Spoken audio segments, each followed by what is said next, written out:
Welcome to Simulator Adventures, and welcome to GearCity. I did a tutorial on this game almost 4 years ago, and finally it has come out of early access. It's been in development for well over 10 years, been on Steam for about 8, and finally in 2022 we have got this game into full release. So I'm going to be having a look at it after all this time, seeing whether it's worth buying and playing, and also comparing it maybe slightly unfairly to the game called Automation, which has really taken off in the past few years as kind of the go-to car designer game. So basically in this game you design cars and you run a car company. So you have lots of different options to kind of increase your manufacturing of cars, and then the way you sell them through marketing and dealership branches. It's all really well modeled.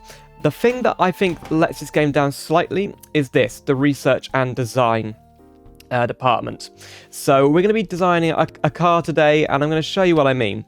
So you do get the option to choose lots of different types of chassis and engine. We're going to go for a unibody, and then you've got all the different drivetrains that you would see in the real world. We're going to build a saloon car, a standard saloon car. We started in the year 2000, sorry, and we're going to make it front-engined rear-wheel drive, and then I don't know, maybe McPherson struts at the front and then air suspension at the back. Why not? Okay, so we're going to make it quite long. This is the thing that lets it down, right? There's nothing really visual or graphic on here. You have to just look at all the different statistics and like numbers down here. It's kind of boring and a bit confusing maybe. But, you know, I would have hoped that after all these years they would have been able to improve that. Anyway, we're just going to make this simple chassis. We're going to call it chassis 1. And then design the engine. So we're not going to go electric, because you can't use electric too early in this game, because the more money you put into research and the more like sort of complicated designs that you manufacture, the better your research. And then you can unlock new things like a Wankel rotary engine, twin turbochargers, a superleggera body, I guess that's super lightweight body chassis kind of thing. So we're not going to go electric. We're going to go for a V6, which I think is a good engine to go for. Gasoline, diesel, and E85 you can choose. And then lots of different valve trains. Just going to go double overhead cams. And we're going to go for a fuel stage 2 turbocharger. And then you can check whether the engine fits the chassis down here. There you go, it's fine. So we're going to make it the length and the width up a bit and increase the bore and the stroke so we get a bit bigger displacement. We can put, I want to put like a 3.6 litre maybe engine, 280 horsepower. See, only 22 mpg, which isn't very good. And then you can kind of say, well, I want to focus more on the mpg, but you do get less power for that. So I think that'll be fine. Car 1. And then gearbox you have to do to finish it off. We're going to have an automatic with 5 gears and an overdrive. So you can see there's lots of different options. It's just not very intuitive, not very visually pleasing to do. When you compare this to automation, obviously the automation design system is much better. Although I don't think you can actually really design much about the gearbox compared to this. So let's see if it will work with it. Design works perfectly. Top speed. Maybe a lower torque input. And because it's an automatic, we want a better shifting ease, so we get 100 smoothness. Look at that. Car 1. So now when we head back to the office, the music is not very good at all. That's one criticism I have for this. Anyway, so if we look now at... hang on a minute. Let's go back to the research and design department. And you can see here, it'll be available in 13 months we need to go. So that's how long it's going to take to design this car. 14 months. Here we go. So now there are 300 AI companies in the game, and they are your competitors. And basically every turn it simulates like them building new cars and being competitors for you. And this is the good thing about this game, is that unlike many other Tycoon games, you will struggle. You will really struggle in this game. It is very, very difficult. If you're on anything other than easy mode, you'll probably go bankrupt within the first few games. So now we go to research and design the vehicle. So we just want a saloon car, sedan. There you go. And here we go. We can do customize. And another kind of annoying thing is that, yeah, you've got lots of different designs of cars. They don't look really that good. They look a bit weird. I'm going to go for that one. The Trapster. But you don't even have to put wheels on them. After I've been playing for quite a bit, I just click finish and you can just leave the wheels off. But all of the cars you end up designing look exactly the same because you can't really mold the body. You can kind of change the height and stuff like that and do things like that. So it's not brilliant. It really does let this game down. Not great. Anyway, let's put some wheels on. Something like that. Oh, they're huge. There you go. And then clone it. Clone it over to there. So yeah, as you can see, I'm not sure. Really, this game is going to be about the business management side, which is, to be fair, very good. So we're just going to leave it at that, and then we're going to paint it like in a red. There you go. Our simple car. Then you can say, well, I want this car to be for ultra wealthy or ultra lower class kind of thing. I'm just going to put middle, 25 to 35, and a neutral kind of male, female, gender target demographic. You can just say, well, I want good cargo space. You can go to ratings. So you can see we've got top speed of 130. Acceleration is 10.7. We're getting almost 40 mpg, which I like. That's good. That's good. Apparently 6 people can go in the car, which I'm not too sure about. And a total cargo of 925 litres. So it'll be done in 20 months, but I'm going to increase that to 16.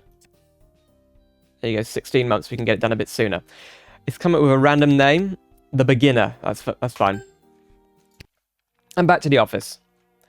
So what else can I say? Well, the developer is moving on to make a game called Aero Mogul. That's a game I want to try in the future. It's going to be an airline manager tycoon game. And I think that will be very interesting. I have about 150 hours in this game, but I haven't played it much in the last few years just because I kind of burnt myself out of it. There's only so far that you can go in this game. It does get quite boring, unfortunately. But if you really, really love a difficult tycoon game where you have to micromanage everything and you don't care so much about the actual car design a bit, this game is probably for you. I know I loved it when I played it quite a bit back in the day, but just got a little bit boring. A bit samey, right? So as you can see, the simulation for the turns does take quite a long time, which can be quite annoying. But of course, automation doesn't have anything like this level of tycoon management. So you have to bear that in mind. This really is the game to get if you like the tycoon style of a or the tycoon side of a car company management game. Okay, so our car has been manufactured. I gave myself 90 billion so that we wouldn't go bankrupt. What we need to do now is go to the computer and we're going to produce our car. We've got 5 lines in the factory. There you go, we're going to produce 840 units. And we've got a branch in London. So we're going to do it 38,999. And you can compare it to the other ones. You see they're much cheaper than ours, which isn't going to be good. So how much does our car cost to produce? 17,000, apparently. So let's reduce it a bit. Let's do 30,999. Right, let's see how many we make. Skip to the next turn. See what happens. Right, we only sold 232. I think we can reduce the cost a lot. Total unit cost is only 20,000, so we're going to do 23,999. How about that?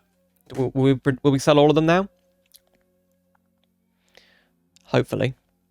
No, we've barely sold any. That's terrible. So you can do marketing of all different forms, internet, TV, radio, and these unlock over time because you can start the game from 1900 and you unlock more ways to market. You can build branches, and for some reason I forget how to do that. Oh, you have to go to the globe here, and here you go. Here's the global map. So we want a place in Birmingham, and you can make your dealership resources better, so you can sell more cars. And each of these places has like a number of people and kind of like a GDP per capita, so you can see the amount of disposable income that people will have. And as the game progresses, you can start to sell cars in Africa as people will be able to afford cars. In Japan, after World War II, there's a massive economic boom, so you can move your factories there. And you can build different like marks for your company. So if you wanted to build a mark that was more suited to the American market, you could set up one and then have an American factory network over there. You've got all sorts of things. You can do lobbying, so you can go to the government and say like, oh, we want financial support to build a factory in your place, and they will support you financially. If you do that, you've got contracts, so you can build like military vehicles or taxis or race cars for different companies, or like engines for boats. So you always have a way to sell your cars. So there's AKA here. They want a car, and we can submit the offer for that. Let's see what happens. Oh, there you go. A 7,898. Oh, that's really cheap.